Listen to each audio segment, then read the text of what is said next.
Hi everyone, I am Chef Manuel Bouillet and I am Chef Alexis Bouillet, and today we're gonna do together the Cointreau Exotic Cup. If you're ready, let's get started.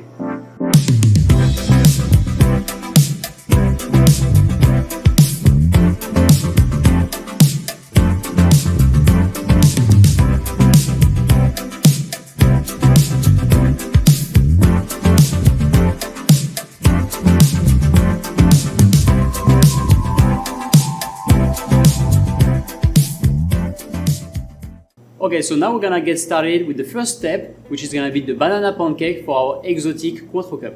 So over here are the ingredients. I'm gonna explain you how to combine them together. So to get started with this recipe, we will have first the whole eggs. I will put them into the KitchenAid bowl. And then in addition, we will have the sugar and inverted sugar. Over here, the inverted sugar is gonna help you to keep the moisture in your pancake. However, if you do not have any, then you can just replace with regular sugar. We put those two ingredients, and then I'm gonna start to use the KitchenAid to whip them together. And while Manuel is whipping the eggs and also the sugar, I'm just gonna melt the butter either way in the microwave, or if you have just a saucepan, just to melt it. So the goal over here is to whip it at a very light texture, very foamy, in order to have some light pancake. Okay, so now I'm gonna show you the texture. Look how fluffy it is, very white, very foamy. So in this mixture over here, Alexis is mixing on the side the almond flour, the flour T55, and the baking powder.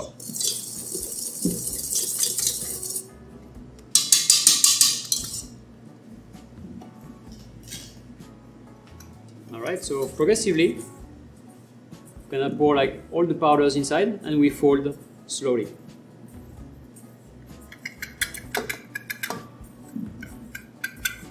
And then following by the banana puree.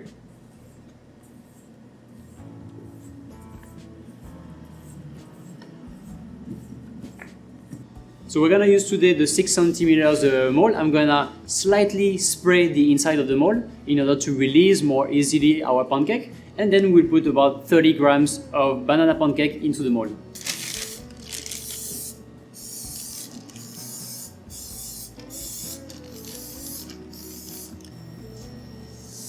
Okay, so now I'm gonna use the packing bag and then simply pour our pancake mixture, approximately 30 grams, which is not all the way to the top. We're gonna leave a little bit of room because then the pancake will slightly go up.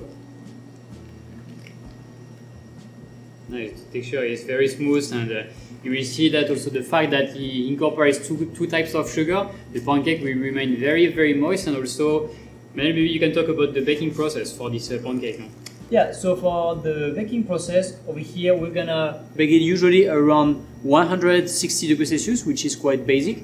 And then regarding this side, it should take about like 12 to 14 minutes. Perfect.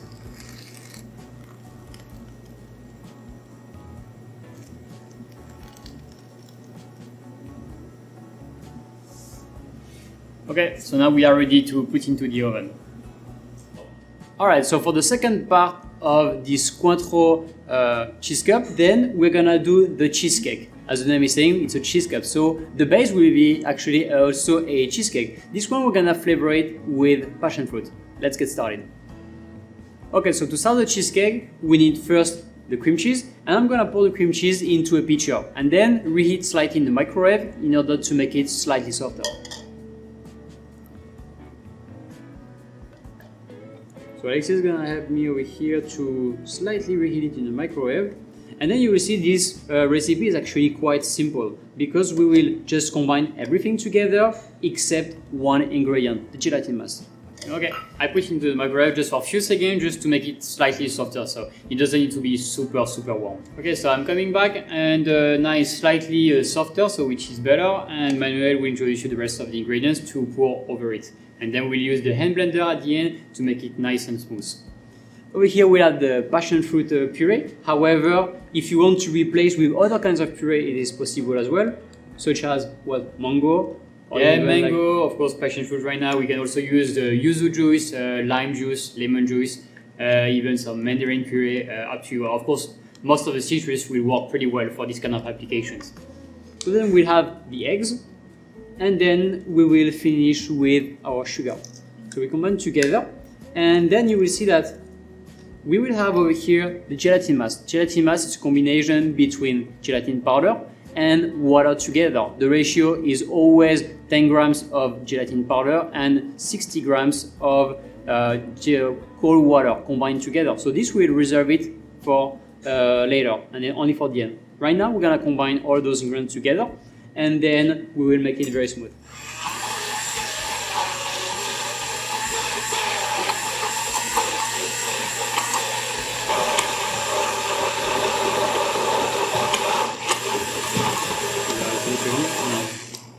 So what you can do, you can use also a spatula just to scrape nicely on the side. That will make it easier to combine together. And then we're just gonna mix it until completely smooth.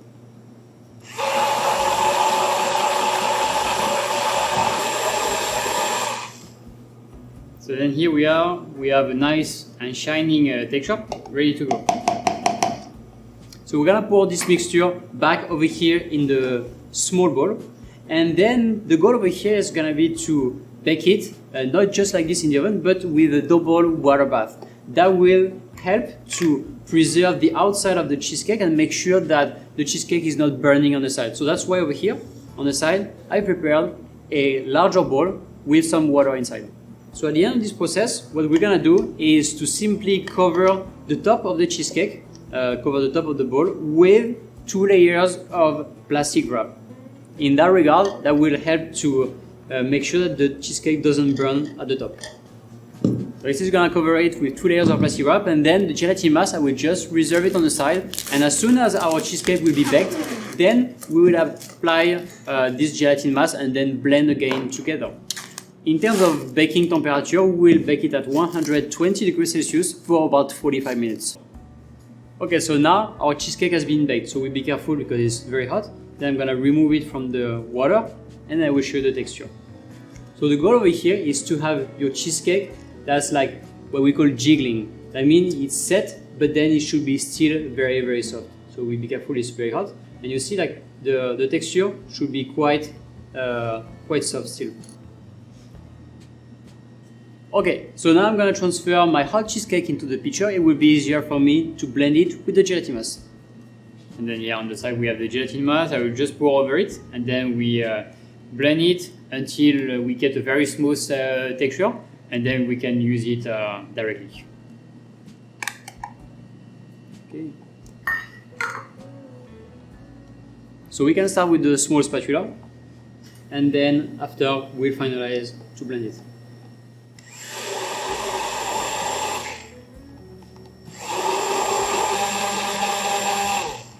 Okay, so now as you can see we have a beautiful and shiny texture. So this is ready to go. I'm gonna take my silicone mold and then simply pour inside the mold. And here is the mold, which is a 4 cm diameter silicone mold, and Manuel will just pour the preparation on each of them. So you can use the pitcher since the cheesecake is a little bit liquid. However, if you prefer to use a piping bag, it will work perfectly fine as well. Okay, so now the preparation is finished. We just place into the blast freezer just for a few hours until it's nice and cold, and we'll be able to unmold it and put it on the top of the sponge. Alright, so as you can see, right now our cheesecake are nicely frozen. I'm gonna simply place them on the sheet pan previously wrapped. And then later on, we're gonna whip our Cointreau chantilly and then apply it on the top. It's very important to have your insert nicely frozen, because as you can see, it's quite easy to unmold, and then the shape will remain the same. Alright, so we put that back, of course, into the freezer, nice and cold, and we're gonna whip the chantilly, and then we'll pipe directly on it. Alright, so now for the third step of our Cointreau cheesecake cup, then we're gonna do the coulis. The coulis will be the top of the cheesecake, and then it's gonna be very liquid and runny inside. You will see, we're gonna get started with the puree. So first over here, I combine together the banana puree, mango puree, and passion fruit puree. Then we have a small touch of vanilla bean paste, and we'll add a tiny amount of sugar. Then on the side, of course, we'll have the Cointreau 60. That will make the flavor even increase the flavor, and also to make it more refreshing. So just a little touch will help you to enhance the final flavor. So over here we have only a small quantity of sugar because what we want is to have like a very exotic flavor and orange flavor together, but we don't want to bring too much sweetness. And that's why we're using also the Cointreau 60. Cointreau 60 does not contain any sugar, just gonna bring some flavor in your product. So we just combine together in order to dissolve our sugar, just with the whisk, very simply. And now I'm gonna scale my Cointreau 60. Also, the Cointreau 60 is really adapted for this kind of preparation because we don't want something too, let's say, liquid. We still want to keep the thickness of the puree. So just by adding a little bit, because it's 6 times more concentrate than the regular Cointreau 40, so very easy just to incorporate a little bit and keep the same texture. Okay, so you see, I just simply combined with the whisk. So now I'm gonna use the dispenser and then pour into my 2.5 centimeters half sphere molds and then place in the freezer. Okay, so now I'm gonna use the dispenser in order to pour the mixture into my half sphere molds. Very simply, pour into it and then we'll pour up to the top.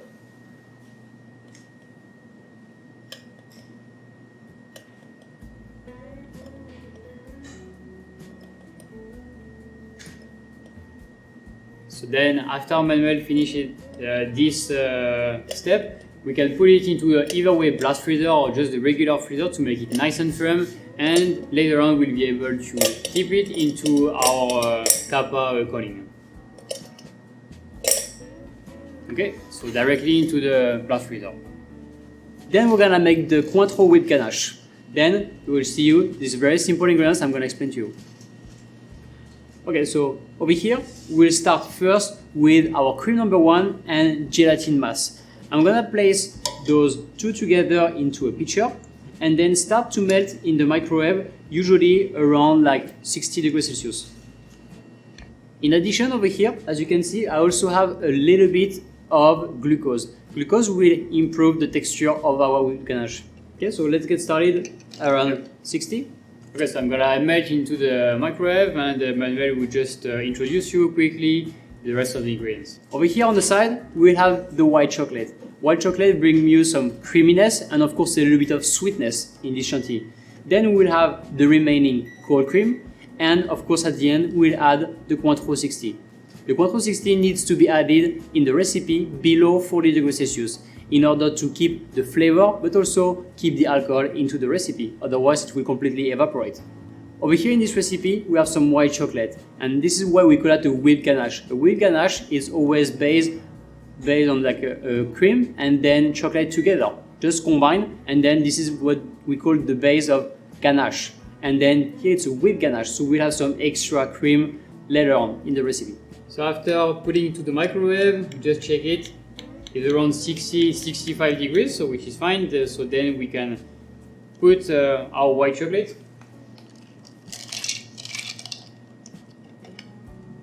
Then the heat of the cream and is gonna actually melt our chocolate, and then we're gonna blend together with the remaining cream, and then towards the end we'll add the Cointreau 60. Okay, so now on the side I'm gonna scale the Cointreau 60, and by the time Alexis will start to blend the whipped ganache.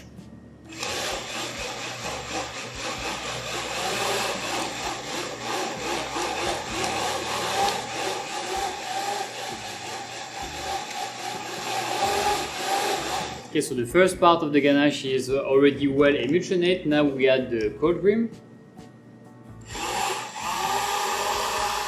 Okay, and then now we are ready to add the Cointreau 60 and blend again. Okay, so now the chantilly is nice and smooth. So before we use it, as you can see right now, it's still slightly warm, or at least at room temperature. So you don't want to whip it right now because anyway, you won't be able to whip it. So the best way is to place it in the refrigerator for a couple hours, and then the cream should be around like 2-3 degrees Celsius, and then we will whip it. We have our Cointreau whipped ganache, and it's nice and cold. I also placed in the refrigerator the bowl of the KitchenAid to keep everything nice and cold. So now let's start to whip it.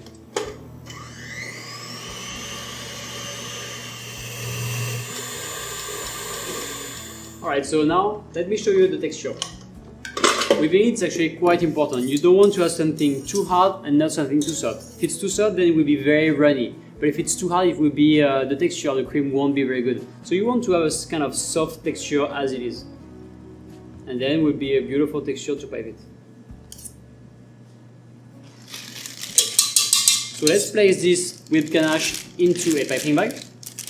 And I also prepare a round nozzle, approximately 8 millimeters.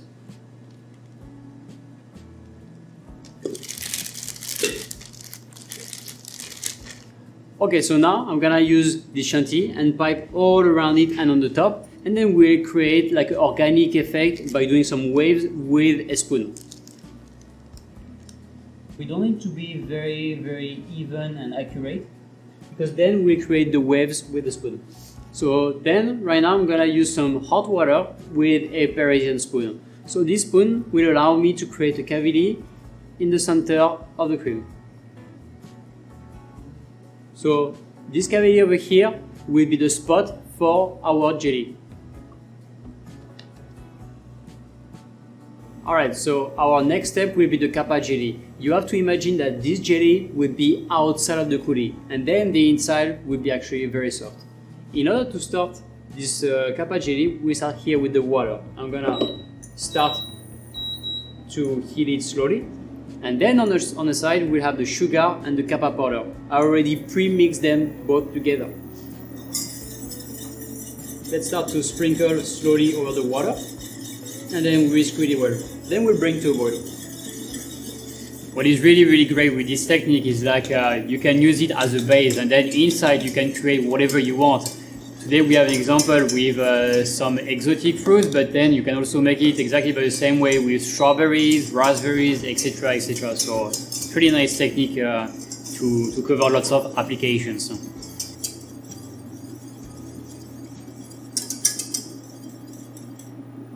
Okay, so it's now boiling. We're gonna stop the induction, and then on the side we're gonna pick up our coulis and then start dipping it. I'm gonna transfer here into a smaller container. It will be easier for me to dip the coulis.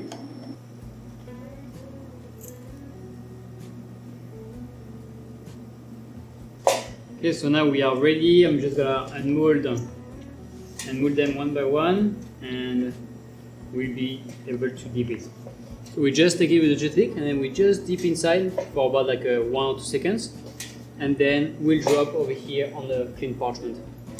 We're gonna let it defrost, and then we'll just have to remove our toothpick. As soon as it starts to defrost, then we can start to remove slowly the toothpick.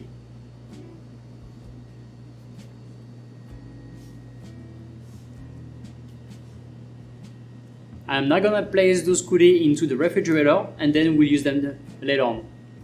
Okay, so now over here the top has been nicely frozen, and we already placed the pound cake right on the tray, or you can place it also on the board ready for the pastry shop.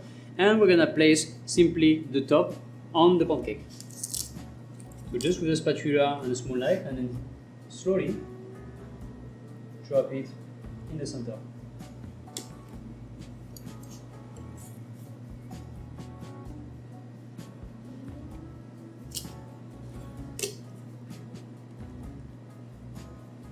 Now we're gonna switch with our jelly, and we're gonna put the jelly right on the top. To finalize this petit gâteau, we're gonna take delicately the jelly and then place in the cavity in the center. We need to be very delicate and gentle because it's very fragile.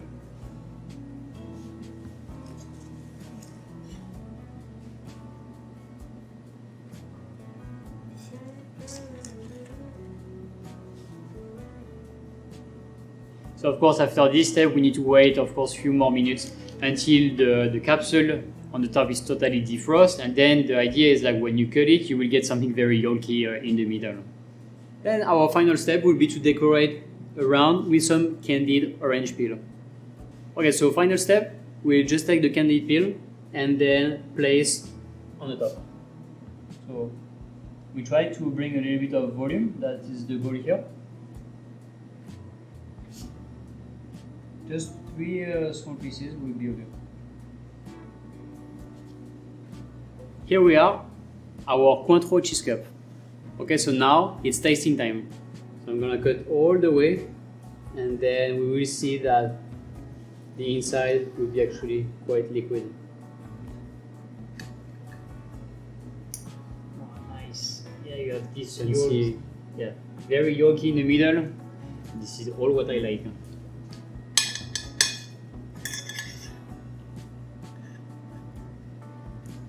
Cheesecake is really creamy. Yep. Yeah. It's a nice contrast between the freshness of the cointreau, and also you have the nice texture from the pancake. Yeah, we love it.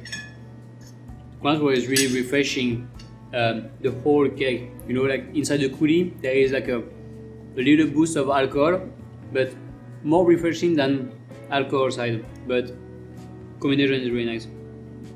So we hope you will like it, and then this kind of petit gâteau can be kept easily in your display case in your pastry shop for 1 to 2 days, but of course, eat it the day off, it will be the best.